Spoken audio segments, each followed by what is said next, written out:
convidou para poder falar um pouco sobre a oração eucarística. Claro que a gente poderia ficar semanas e semanas falando sobre a oração eucarística, mas o importante é que a gente saiba da importância. Importante que a gente saiba da importância. É um curso básico que a gente está fazendo, né, que o Mauri preparou aí, que ele está com uma apostila que me mostrou. E, sobretudo, o que eu percebo é que às vezes falta um pouco de conhecimento básico na igreja. A igreja não precisa de grandes teólogos. Às vezes essas coisas básicas, a gente se atém a coisas que não têm muita importância.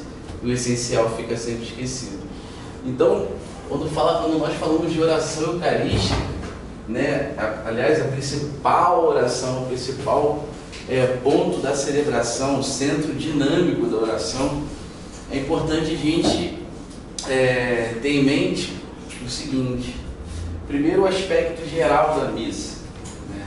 Entender, sobretudo, hoje, o que eu vejo?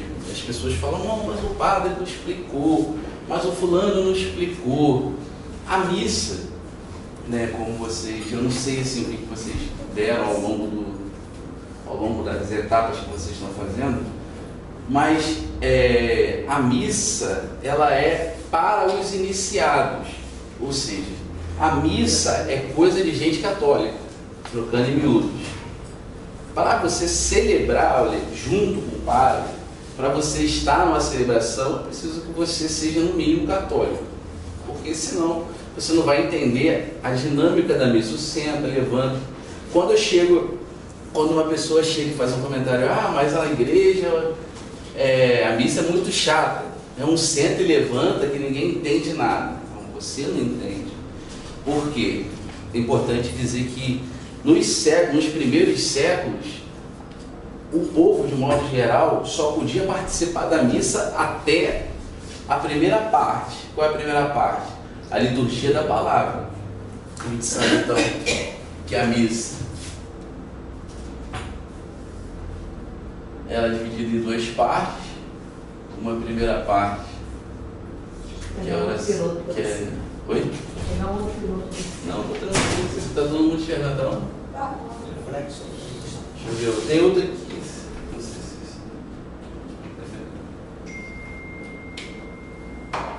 Então a primeira parte da missa é a liturgia.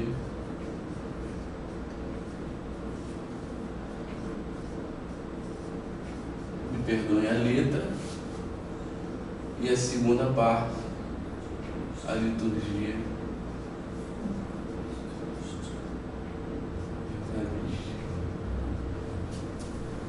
eucarística.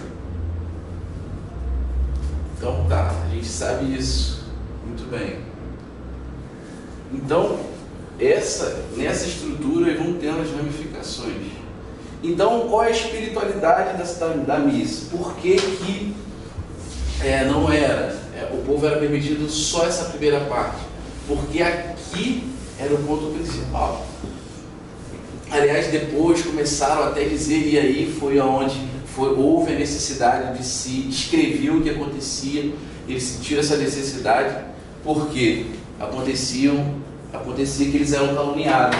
Diziam que os cristãos faziam sacrifícios humanos com crianças. Por quê? Porque o véu se fechava, quem não era iniciado saía, e aí acontecia a Eucaristia, para vocês verem o tamanho da importância que era esse momento da Eucaristia.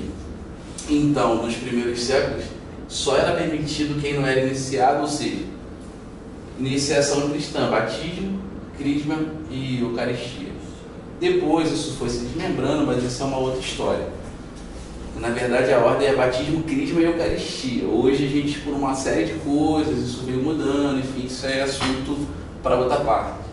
Mas aqui, nesse contexto aqui, antes da gente entrar na própria oração eucarística, eu acho que uma coisa importante é a gente entender que na liturgia da palavra, a espiritualidade, e eu acho muito bonito quando a gente vai meditando sobre isso, quando a gente entra no mistério, não é só chegar na missa Às vezes a pessoa chega, está faltando isso, e não se prepara para o mistério. O que eu, Tomires, isso aí já é uma observação pessoal, vejo, é a falta de conhecimento, de entrar no próprio mistério da Santa Missa. Porque a missa é a nossa vida. A missa é a nossa vida. Nossa vida deveria ser uma vida litúrgica. Acompanhar o movimento litúrgico também deveria ser o movimento da nossa vida. Assim também na nossa penitência. A gente vive o momento da Quaresma. Então, será que eu estou vivendo o mesmo momento da Quaresma? Será que eu vivo a minha Páscoa com verdade? Será que eu entro no mistério de Cristo com verdade? Será que eu entendo que aqui, na espiritualidade da missa, é Cristo que fala a sua esposa, a igreja? Esse é o mistério. Cada proclamação da palavra é o próprio Cristo que fala a sua esposa, a igreja. É isso que acontece na primeira parte. Cristo que fala para nós. Na oração eucarística, é Cristo conosco que clama ao Pai. Então, eu acho isso de uma beleza muito grande. Por quê? Porque somente Cristo pode clamar ao Pai por nós. Porque Ele é verdadeiramente homem e verdadeiramente Deus. E por isso que só Cristo poderia remir os nossos pecados. Cada um de nós, por mais santo que fôssemos, nunca repararíamos o pecado de Adão. Porque a reparação se dá entre os iguais. Deus, o homem e o resto das criaturas. Aliás, Deus, os anjos, o homem e o resto das criaturas. Por exemplo, quando um cachorro te morde, um bicho te fere, ele não consegue reparar isso nunca, porque ele não tem igualdade de dignidade com você. Nem a gente com Deus. Deus é muito superior a nós. Quando nós ferimos a Deus, nós não somos capazes de remir o pecado. Por isso que Cristo precisou vir. O homem pecador, ele só em Cristo ele pode reparar o seu pecado, como Cristo fez em se oferecer na cruz. Então aqui, não mais Cristo fala com a igreja, mas ele também, como igreja, cabeça dessa igreja, clama ao Pai a misericórdia e no momento e nos fortalece e nos alimenta eucaristicamente. Eu acho que isso é o primeiro ponto, é um ponto importante. A oração eucarística, eu acho que eu fiz essa pergunta, fiz 3 perguntas. Quais foram as perguntas? Primeiro, significa Eucaristia. O que significa Eucaristia? Ação de graças. Então é interessante quando a gente escuta assim, não, essa missa é em ação de graças há os 15 anos de fulano. Não, a missa é uma ação de graças, não é em ação, missa é a ação de graça por excelência. Qual a outra?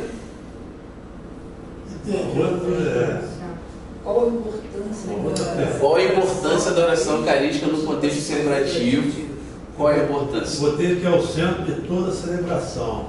O sacerdote convida o povo a elevar os corações ao Senhor. Que toda a Assembleia se una com Cristo na proclamação das maravilhas de Deus. Isso. É principal, porque toda a ação de graça ele vai se dar nesse diálogo aqui da oração eucarística. Então, assim, é o centro de tudo, né? Onde a gente vai fazer a anamnese, onde a gente com Cristo vai clamar ao Pai a misericórdia. Na celebração eucarística tem lugar, pois destaque a oração eucarística, a celebração da palavra, da Eucaristia. Por esta, a igreja, como povo de Deus e como comunidade de batizados, não só professa a sua fé na Eucaristia, mas também manifesta a sua compreensão mais nítida no mistério, pois as orações eucarísticas, com suas raízes judaicas, são o tesouro da ecologia cristã. Elas refletem a fé da igreja e ao mesmo tempo rezada e crida, alex orante e alex credente, a serviço da alex credente, ou seja, a norma da oração instruindo a norma da fé, como aconteceu nos primeiros séculos. Toda oração eucarística nos mostra o memorial do Senhor envolto a louvores de proclamação. Assim, desde o prefácio até a doxologia final, confessamos a grandeza e a proximidade de Deus. Ou seja, aliás, não só a Eucaristia, não só a oração eucarística, mas como toda a teologia da igreja, ela quer unicamente falar desse percurso salvífico. Quando a gente escuta falar de economia da salvação, é aquilo que Deus pensou para a nossa salvação desde Adão, e ainda vivemos isso até hoje. Ainda estamos nos finais dos tempos, ainda vivemos essa economia da salvação, que é onde vai chegar até, se Deus quiser chegarmos lá ao céu, não sei quem vai, quem não vai. Eu não tenho tanto saber, mas essa economia da salvação é esse caminho que Deus pensou em toda a trajetória histórica, toda até chegar até o último dia, que é o dia do juízo final, que é um outro assunto também muito interessante, que é a questão do juízo final, né? Quem vai ser julgado, se já foi julgado, o primeiro julgamento, o segundo julgamento, enfim, mas isso é muito longo, é para uma outra hora. E aí, o que acontece? Essa oração eucarística que nos mostra o memorial de Cristo. E como eu disse, né, da questão da teologia da igreja, ela vai falar todo o percurso teológico, ele é cristocentrado. Inclusive foi um dos critérios usados para escolher quais são os livros inspirados da Bíblia, não inspirados. Isso é muito interessante. Um outro detalhe sobre a Bíblia, e quando eu vejo um evangelho, mas está na Bíblia, não está na Bíblia, que isso não está, eu acredito porque está na Bíblia, eu não acredito porque não está na Bíblia, porque eu até concordo com eles, porque eles atestando a veracidade da Bíblia, que a Bíblia é uma coisa verdadeira, eles estão atestando a nossa autoridade, porque foi a Igreja Católica que montou, né, escolheu os livros, sendo eles inspirados ou não. Então, quando ele fala que aquele livro tem consta uma verdade, ele de fato é. E isso quer dizer que a igreja acertou, porque eles eles atestam a autoridade da igreja. Isso é muito interessante. No corpo da oração eucarística, mais precisamente no prefácio, no pós-santos, a gente vai falar depois como de 9 estruturas da oração eucarística, entendidos aqui como elementos da sessão anamnética. Antes, pois da consagração, vemos a oração eucarística lida, e no segmento, e no seu significado mais profundo, à luz da Eucaristia. Então, a princípio, antes só tinha uma oração eucarística, aliás, a primeira, a do cânon. Depois, posteriormente, foram incluídas mais 3.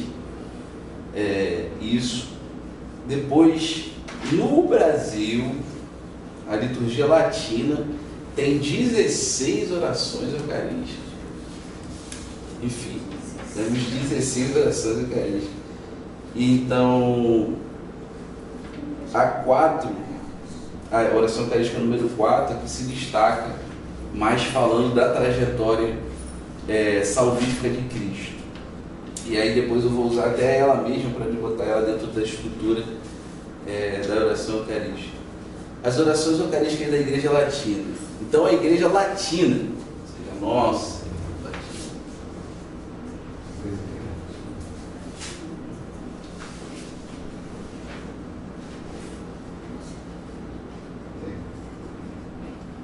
a Igreja Latina possui, então, 14 orações eucarísticas.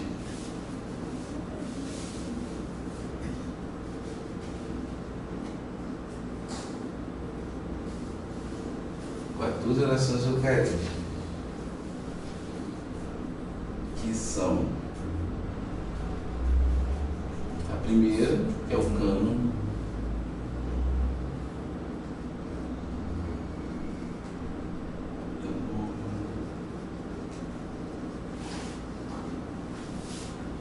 primeira,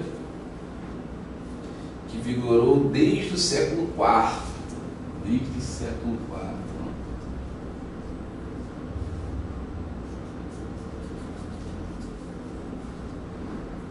Aí vem as 3, 1, a 2, a 3, a 4, a 5,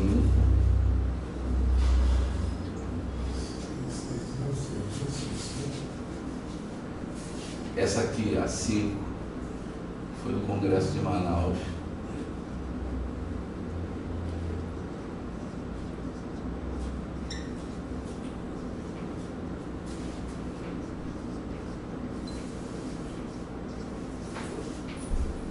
A 5, a 6, para várias circunstâncias, o sínodo suíço,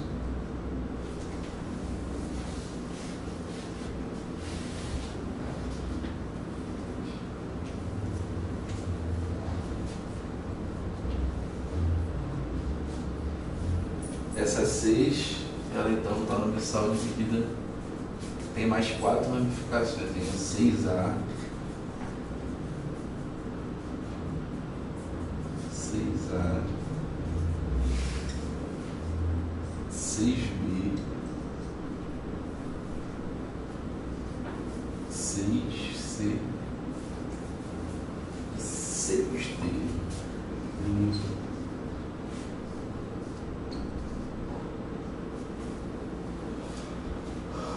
E finalmente, dos a 7.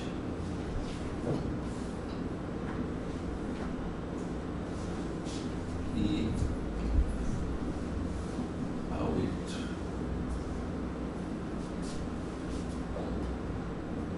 Depois vem mais 3. 1.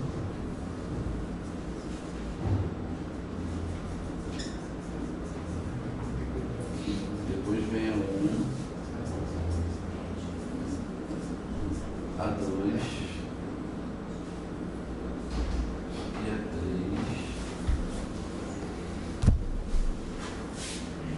Essa aqui.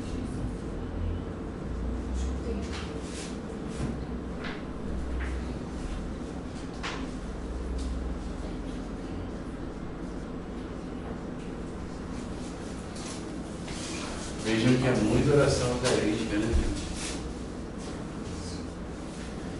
Mas isso aqui lembrando também um aspecto curioso da oração eucarística, diferente da nossa, a diferença da nossa para a oração eucarística da Europa, é que lá eles só tem 4. Além disso, não tem resposta. Resposta da oração eucarística é coisa de latino. Eu já percebi isso mesmo, que lá não tem a resposta que a gente tem aqui. Lá o padre pega e direto. Só o Brasil fala. Só o Brasil, na verdade, é só o Brasil que tem a resposta da oração eucarística. Se é certo ou errado, não está errado, porque senão, como a gente é embargado, a gente há muito tempo. Mas, por Pode causa... estar tendo uma mudança que vai tirar as respostas do Brasil. Né? Será? Vamos Mas tirar. é interessante também entender sobre a questão de liturgia, oração eucarística, não só a liturgia, mas de modo geral. A liturgia é uma coisa enculturada. Às vezes eu percebo também muita guerra, eu fico só observando de longe, não só aqui, mas aqui de modo geral, aqui é a coisa mais forte assim, mas em outros lugares, é que o que pode, o que não pode na oração eucarística, aliás, não na oração eucarística, durante a liturgia. A liturgia, ela não é um quadrado de aço que você vai empurrar numa comunidade. A liturgia é, sobretudo, você estudar a sua comunidade, o padre bispo, entender como funciona, e por isso que tem muita resposta na oração eucarística do Brasil. O povo brasileiro é um povo que é um povo mais do toque, é um povo mais do abraço, é um povo mais da festa.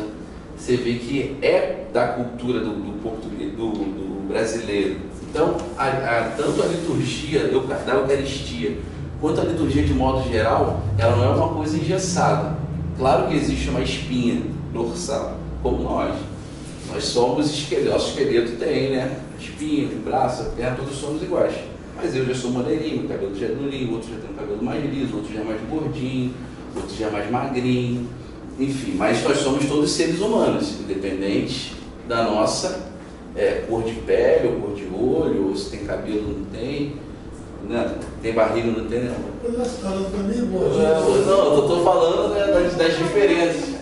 Mas isso é importante a gente saber por quê. O que é o principal da liturgia? É viver o memorial.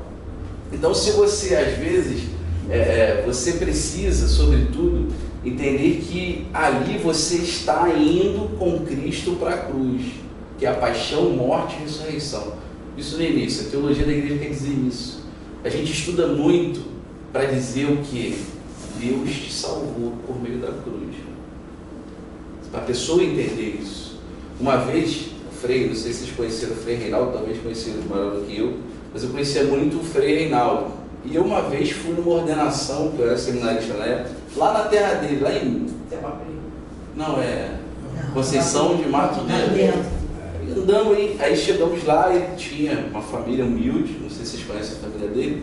Aí estava o irmão dele, assim, me mostrou um milharal, e ele lá com um negocinho na boca, né, aquela palha na boca. Eu falei, nossa, sou teu irmão padre, Frei e tal. Ele não sei o que lá. Aí entrou no assunto de Deus, só acredita em Deus, você é católico? Aí ele, nossa, como eu não posso acreditar em Deus? Eu falei assim, mas por quê? Muita gente não acredita. Ele, você está vendo esse milharal aqui, um milharal grande, muito milho assim? Eu falei, meu filho, eu faço um buraquinho e boto 3 carocinhos de milho. Tá, fiz isso. Olha como é que tá, você acha que foi eu que fiz isso? Aí eu falei, veja como a simplicidade nos aproxima mais de Deus. Quanto mais técnico você fica, mais longe de Deus. Eu percebi isso em mim mesmo. Quando eu estava no começo, eu entrei no seminário em 2004, eu queria salvar o mundo, eu queria ser como Cristo, eu queria ajudar o pobre, Aí fui teólogo, filósofo. Hoje eu tenho que tomar conta de mim para não escutar o que o padre está falando, para não escutar o palestrante, você perde uma pureza. Não estou dizendo que as pessoas não têm que estudar, mas antes, Santo Tomás dizia que a gente tem que estudar sempre de joelho, porque corre o risco da gente perder a humildade e não querer escutar alguém. Eu fico muito receoso, às vezes, vocês não me conhecem tanto, alguns mais, outros menos, mas as pessoas estão na igreja, inclusive vocês podem reparar o Padre Rones. Eu não gosto de participar de missa com ele, sei que não é uma coisa só minha, mas tudo que ele vai falar de alguma coisa de livro, de Bíblia, ele olha para mim e me pergunta para querer confirmar, balança a cabeça, não é, Tomires, porque sabe. Às vezes a pessoa está dando uma palestra, né, Tomires, não está certo. Não, eu não sou o dono da verdade, a gente está partilhando aqui.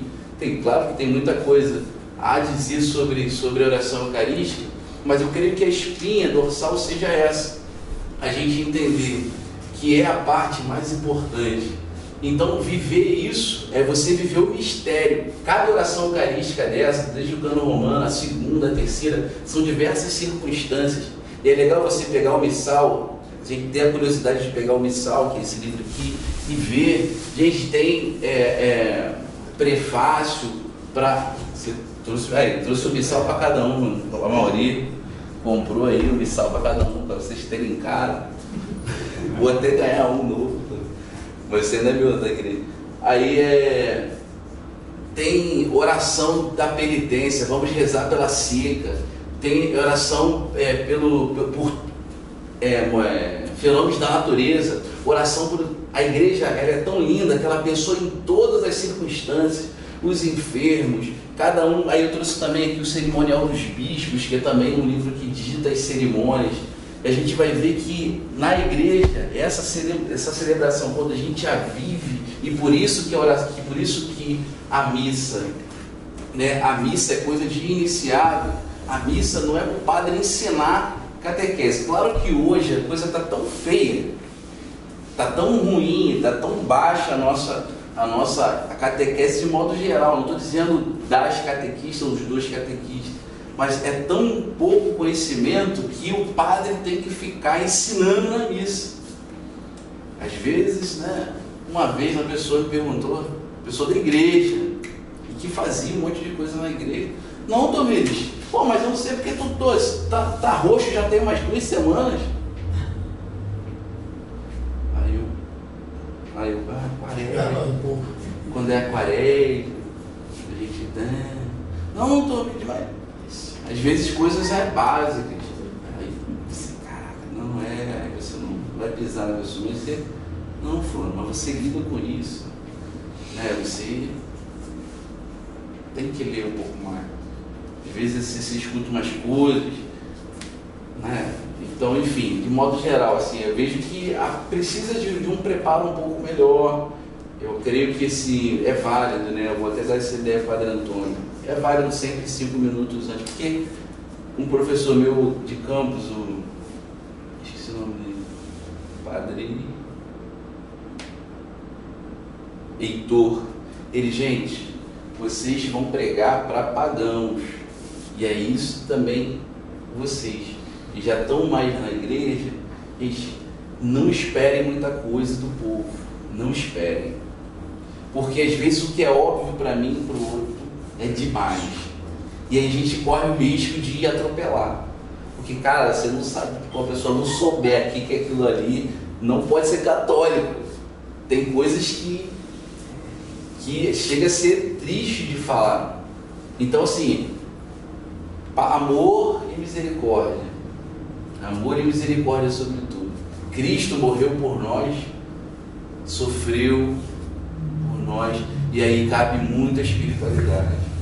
Nós com Cristo vamos elevar a nossa alma clamando a Deus, pedindo o Espírito Santo. Outro eu falei sobre a epiclésia também. O que é a epiclésia? Que é a invocação do Espírito Santo sobre as espécies. E ali é um momento também muito importante que está dentro da dinâmica da oração eucarística. Toda oração eucarística ela poderia ser dividida, que culmina naquele momento. Naquele momento, às vezes a pessoa vai respondendo a bangu, a oração eucarística, aí quer se concentrar na hora da epiclésia. Só que a oração eucarística começou, o Senhor esteja convosco, no prefácio. O Senhor esteja convosco, ou seja, Ele está no meio de nós. E aí eu li, não sei se estava aqui, porque isso aqui é muito grande, é que um santo que disse, o Senhor precisa estar no meio de nós para que a gente possa entender. E o nosso coração precisa estar no alto. Corações ao alto, o nosso coração está em Deus, demos graças ao Senhor nosso Deus, é nosso dever e nossa salvação. A participação da salvação, somente o coração que está no alto ele vai conseguir. Somente o coração que está voltado para Deus vai entender aquele momento da oração eucarística. Então não adianta responder automaticamente, Senhor, eu vou estar no meio do nosso coração. Aí na hora da consagração, não, a oração eucarística ela já vem acontecendo. Você já vem se preparando, você já vem fazendo isso. Esses são dois momentos da epiclésia. Primeiro a epiclésia sobre as espécies, depois a epiclésia sobre o povo. Deixa eu ver se eu acho aqui rapidinho. Deixa eu... Antes de falar disso, eu vou falar... Ô Maurício, me controla que eu sou meio perdido, né? Na hora.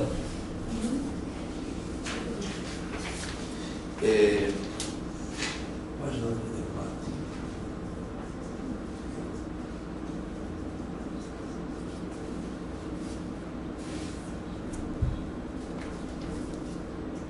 Aí, Fabrício. Então, existe também, antes de falar da segunda, que leve aí para você.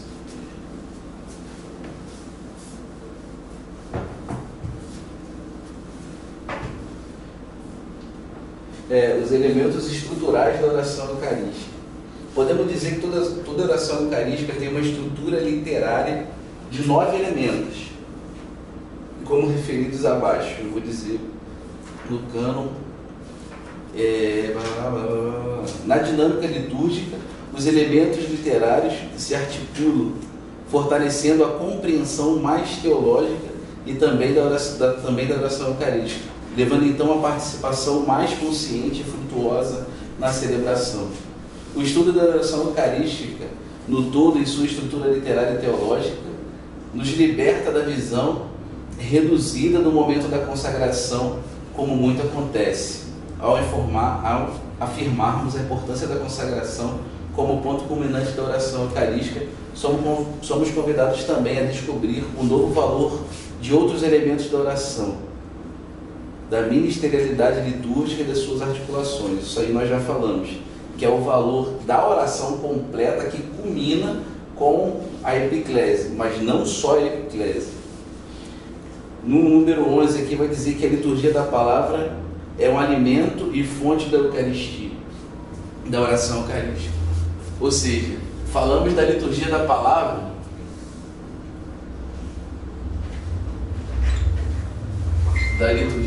da palavra como uma mesa também. Então, nós temos a mesa da palavra e a mesa da Eucaristia. Não adianta, como eu disse que a missa é para os iniciados, a liturgia da palavra, que é o Cristo, falando em nós, nos faz compreender e nos preparar melhor para esse momento aqui. Eu tenho que ficar também atento à liturgia da palavra, que é o Cristo que fala conosco. Aquele momento ali, sobretudo, no momento do Evangelho e a homilia. A homilia a gente tem que dar uma reticência, porque nem sempre a homilia é preparada, nem sempre a homilia tem a homilia no Evangelho, enfim, isso aí são as falhas dos homens, mas a homilia, ela nos deve dar a estrutura racional para a gente viver melhor aquele momento da Eucaristia. No momento que o padre explica a palavra e a palavra, a gente vive a palavra junto com o padre, a gente sente aquele gostinho, a vontade de receber o Cristo, e a gente recebe o Cristo com mais propriedade. Se receber a Eucaristia pela Eucaristia, ela não tem eficácia, o que não quer dizer que ela não seja Deus. Ela não é só Deus quando eu entendo. Deus é Deus, independente de cada um de nós. É o que eu falo na questão da oração. Eu vou rezar, eu rezo muito, eu faço penitência, eu faço isso, como se você estivesse crescendo Deus com isso. Eu louvo a Deus, louvor a Deus te aproxima de Deus. Mas Deus é Deus. Se você rezar um rosário e rezar uma Ave Maria, para Deus, para o crescimento dele, nada. Se ninguém no mundo glorificar a Deus, ele vai continuar sendo Deus. Agora, quando nós rezamos, nós nos aproximamos de Deus. Quando nós fazemos caridade, nós nos aproximamos ainda mais de Deus. Quando nós vamos abrindo o nosso coração, nós vamos, quanto mais próximo da luz, mais nós vamos sendo purificados. Se eu estou com a camisa suja, mas eu estou meio na penumbra, dá tudo, todo no escuro, todo lugar é pardo. Eu vou chegando perto da luz, eu vou vendo, vou tirando as minhas sujeiras, eu vou indo. Então, sobretudo, o que eu acho importante num grupo que faz um percurso como esse que vocês estão fazendo, é o entendimento de que tudo isso, seja oração eucarística, seja aquilo que vocês vivenciam nas pastorais das comunidades, gente, precisamos, isso aí já é um apelo do Mires, vocês precisam ser mais pacientes do que as outras pessoas, precisam ser mais misericordiosos do que as outras. Pedro, tu me amas mais que esses. Pedro, tu me amas mais que esse. Pedro, tu me amas? Sim, Senhor. Vai, apacenta. São Paulo vai dizer depois, os mais fortes suportem os mais fracos. O que ele quer dizer? Não é só, eu te suporto. Não, dar suporte. E aí precisa de muita humildade para entender que você, olhando para o próximo, ele não tem a clareza que você tem. E aí, outra frase de Paulo: fiz-me um com todos para salvar alguns. Talvez a gente descendo um pouco, tendo um pouco mais de paciência, corrigindo uma, duas, três. Eu falei isso uma vez na catequese, na reunião de catequese que a gente teve. Mas os pais não vêm. Pessoas muito vorazes, assim, muito autoritárias, tal, que tem que vir, que se não vir não vai fazer, que não vai, gente. Amor e misericórdia. Não, mas eu já chamei 10 vezes. Pedro falou, quantas vezes eu devo perdoar? 70 vezes 7, sempre devo perdoar. Se tem um vizinho que você quer que venha, chama ele 1, 2, 3, a vida inteira. Se ele não for, você fez a sua parte. O entendimento é isso. Então, o crescimento espiritual nosso, que é importante.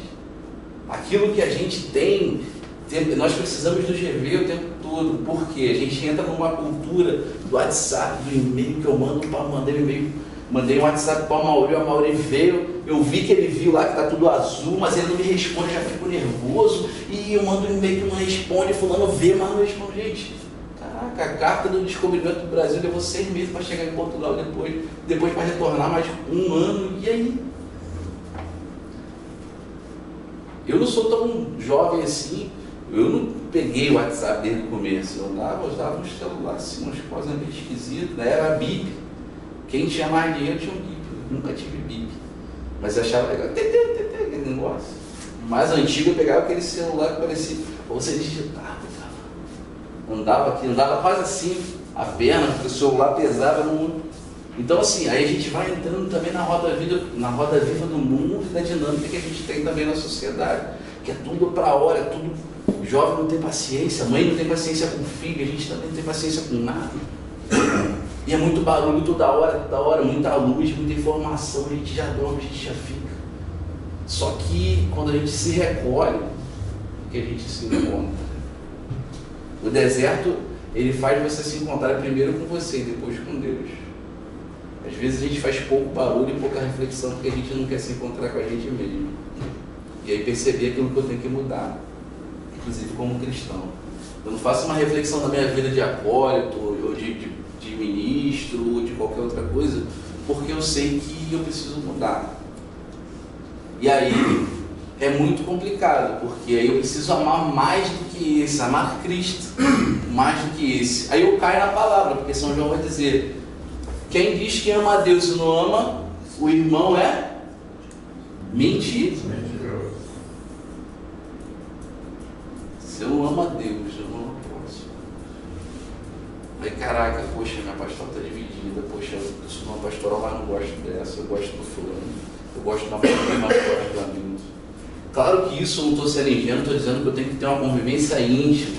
Ah não, eu gosto do Mauri, vou lá tomar uma cerveja com ele, aí eu gosto de não, eu vou lá, gosto do outro. Não, não é assim. Mas amar, você precisa amar a todos. Precisa amar a todos.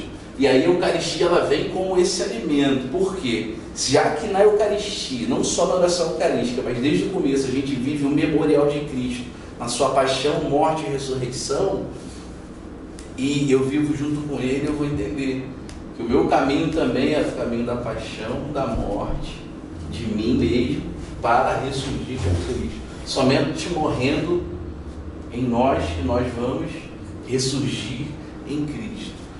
Toda a anatomia, você está fugindo do assunto da oração eucarística. Não, porque a oração eucarística é o memorial da paixão. Eu podia estar falando para vocês de números. A oração eucarística, número 1, do século IV até o século tal, a 2, do século VI, do século tal, em Manaus, em 15, e jogar um monte de números para vocês, caraca, mas a oração eucarística 2 foi lá em 5 foi em Manaus, a número 1 foi em Roma, a número 2, beleza, todo mundo sabe muito de oração eucarística, mas o que isso é na sua vida? O que isso é para a nossa igreja? O que isso é? O que esse memorial da paixão ele é para cada um de nós? Ele fala 5 minutos, meu amigo. 5? Beleza. Agora Vou correr. Então, só para agora passar a estrutura básica da oração eucarística, toda oração eucarística.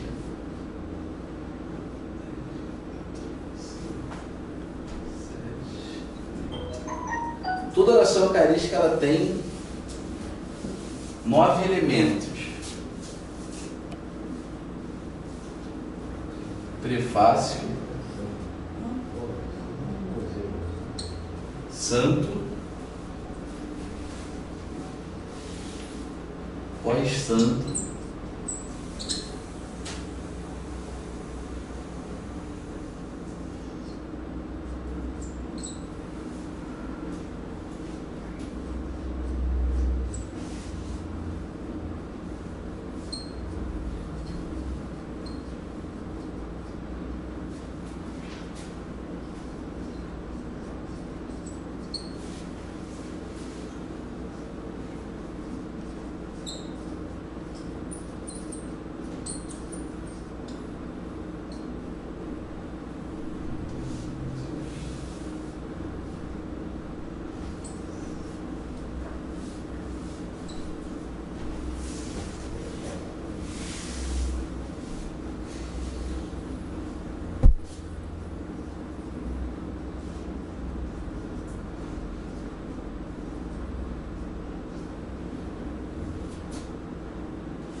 final. É basicamente isso.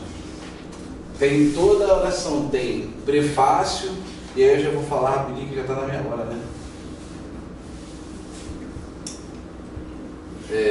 Aí vem a oração eucarística número 4. Ela começa assim: na verdade, ó Pai, é vosso dever dar-vos graça, é a nossa salvação dar-vos glória.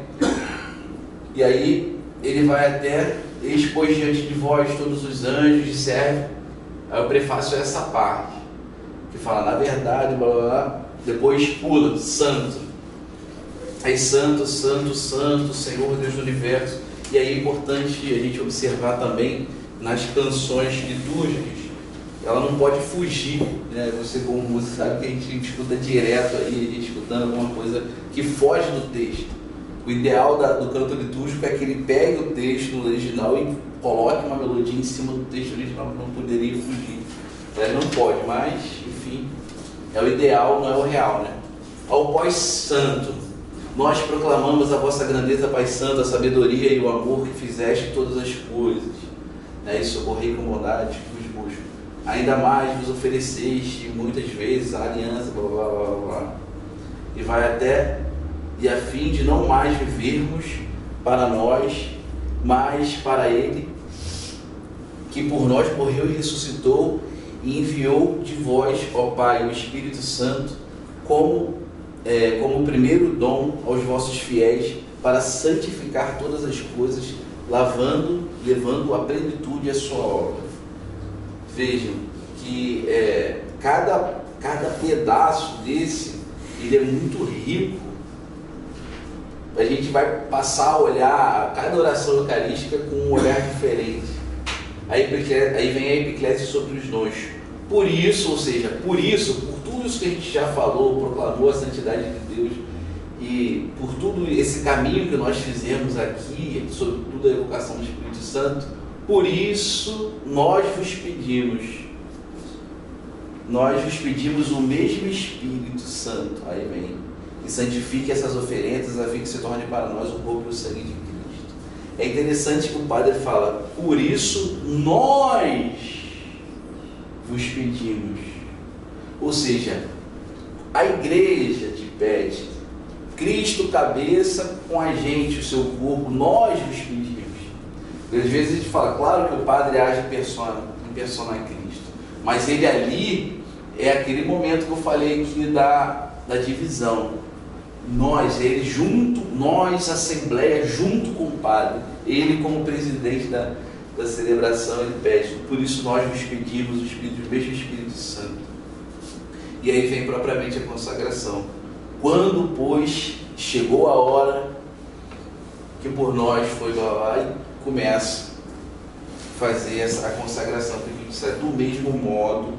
E aí é muito interessante aqui e que vai dar o nome da oração eucarística, que é, aliás, da Eucaristia, que é a ação de graças. Jesus tomou o pão, deu graças, tomou o vinho, deu graças. Tudo essa ação de graças para nós. Aí vem, propriamente ofertório é aqui, né, que faz a apresentação dos dons, o que a gente chama de ofertório, é a apresentação dos dons, mas a oferta acontece nesse momento pós-consagração. Celebrando agora ao Pai a memória de nossa redenção, anunciamos a morte de Cristo e a sua descida entre os mortos. Proclamamos a sua ressurreição e ascensão à vossa direita. Esperamos a vossa vida gloriosa. Nós vos oferecemos o corpo e o sangue, sacrifício do vosso agrado e salvação do mundo inteiro. Veja, aqui que é o verdadeiro ofertório, onde nós ofertamos aqueles dons já consagrados, o corpo e o sangue de Cristo. Porque, repare, como eu disse no começo, a reparação só poderia vir do corpo e o sangue de Deus, que é o próprio Cristo. Veja que o Cristo que é transformado, ou seja, o dom que é transformado em Cristo, é ofertado ao Pai para a remissão dos nossos pecados. Parece complicado, mas é um mistério muito grande de um Deus que se oferece por cada um de nós para nos salvar. É muito amor envolvido, como os jovens botam nas fotos. Muito amor envolvido está nessa hora. Está nessa hora de que o próprio Deus se faz carne, corpo e sangue e se oferece ao Pai em expiação dos nossos pecados, mesmo sem nós não merecermos, né? Isso que é o mais interessante. Aí vem a epiclese sobre nós, sobre os comungantes.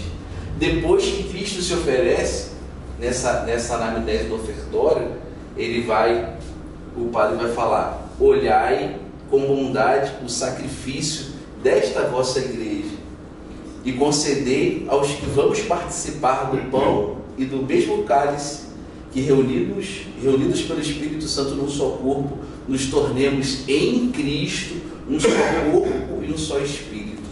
Ou seja, nós nos tornamos em Cristo, por isso que nós somos filhos no Filho. Por que nós somos filhos de Deus? Porque nós estamos inseridos no corpo de Cristo. Somos filhos no Filho, somente por causa de Cristo que nós somos filhos. E não seríamos filhos de Deus se não fosse por meio de Cristo. E não somos salvos se também não estivermos participando do corpo de Cristo.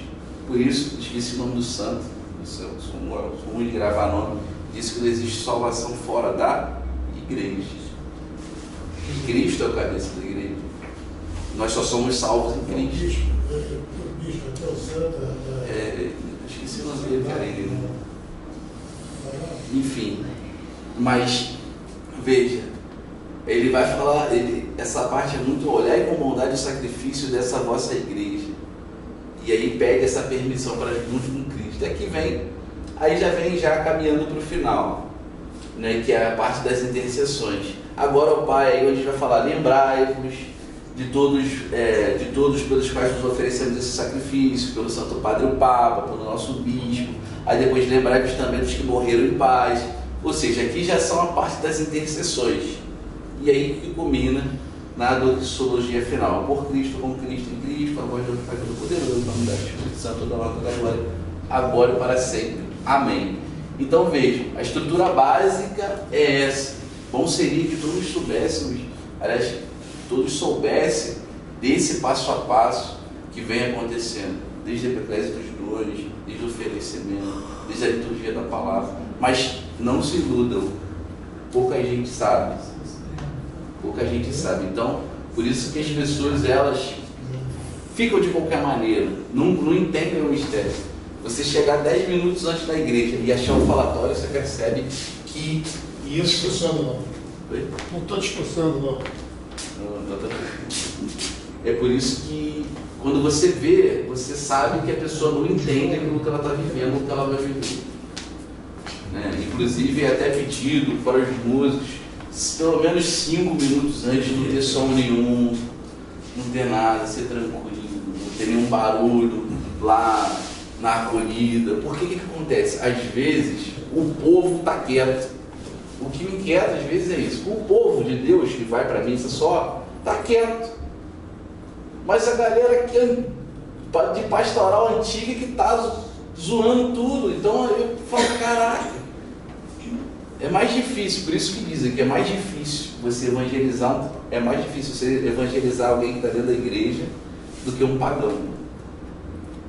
Porque aquele que está na igreja ele já tem direito adquirido. Tem um monte de gente que tem direito adquirido. Às vezes até persuade a gente na secretaria. Não, mas eu tenho 30 anos de igreja. E não é NPS, né? A igreja não é NPS. Né? As pessoas chegam e falam assim, não, porque tem que me alugar o salão. Tem que te alugar o salão. Mas por quê? Mas porque eu não. Só que eu sou antiguinho de igreja, né? Eu fui seminarista há 10 anos, eu passei por várias igrejas, várias situações. E, então, assim, a gente tem que ter muita paciência, muita caridade. Me ajuda a te ajudar. Você tem que me ajudar. Você me ajuda, eu te ajudo. A gente está junto na mesma missão de fazer. Não tem competição. Eu fico muito triste quando eu vejo competição também de pastoral. Não, porque a minha pastoral deixou. Eu passei, Domires, vai, ó, tá, deixou aceso, mas foi a pastoral tal que fez. Quando você viu aceso e deixou, não paga, gente. Mas nós estamos juntos, a mesma. Porque a igreja, eu falo para o Padre Antônio, eu falei para o Padre Antônio, não, eu falei com alguém. A igreja é uma engrenagem, né?